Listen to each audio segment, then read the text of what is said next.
effect of hair changing from darker color to white or gray with age is mainly due to genetics. It can be inherited from either parent. The color of our hair is determined by the form of hair pigment that we have. The pigment is actually produced along the hair shaft. And there are two main forms of hair pigment. There's eumelanin and pheomelanin. Eumelanin is what we see in brunettes and darker haired people. And pheomelanin is what we see in blondes and redheads. The cells in our hair bulb produce a little bit of hydrogen peroxide, which is a metabolic byproduct. And typically there's an enzyme called catalase that breaks this down to water and oxygen.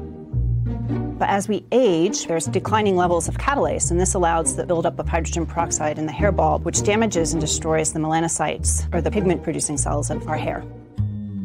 So I wanted you to take a look at my colleague Joe here. Started to go gray when he was 16, and by 22, it was pretty much gray all over.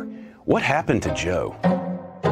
So when individuals gray early in life, before the age of 20, it's called premature graying, and this is due to genes. And we know there's one gene in particular that's been targeted called interferon regulatory factor 4, which is important in regulating and producing melanin in the hair. Joe was lucky enough to inherit some genes that predisposed him to developing gray hair early in life.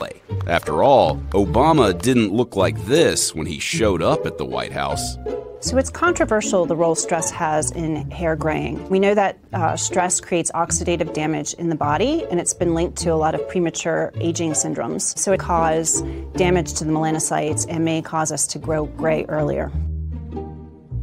We know that smokers tend to go gray more so than the general population.